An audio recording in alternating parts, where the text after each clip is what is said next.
Can I pick up on the segment about anthropology and the need for precision on anthropology, which I heartily agree.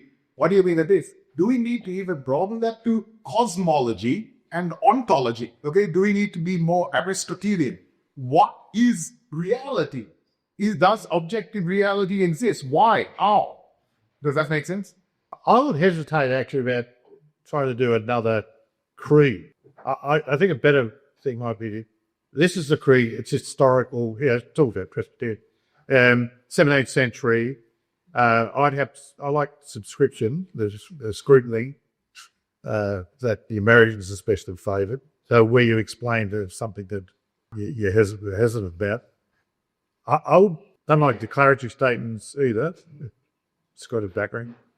But some sort of statement on humanity, ontology and cosmology if you want, I think that's useful.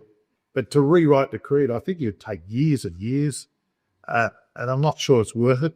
If you just put in some statements at the end and say, look, we adopt this, and a Christian coming into the church, and we ask pastors and elders, deacons, what do you make of it?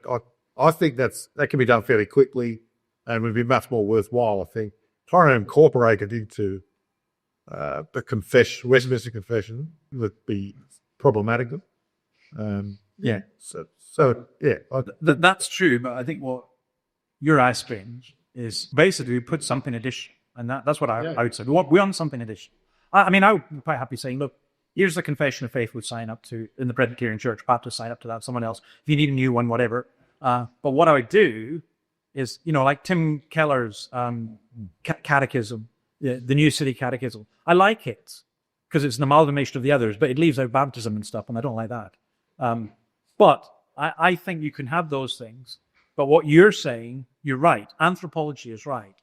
But also how we know things. What is, how we understand things. What is truth?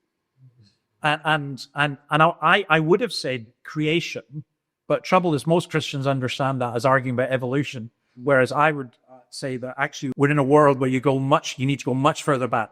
The great Leibniz question, why does anything exist at all? And the great cosmological question, why doesn't the whole universe fall apart? Yep. And so I think you're right.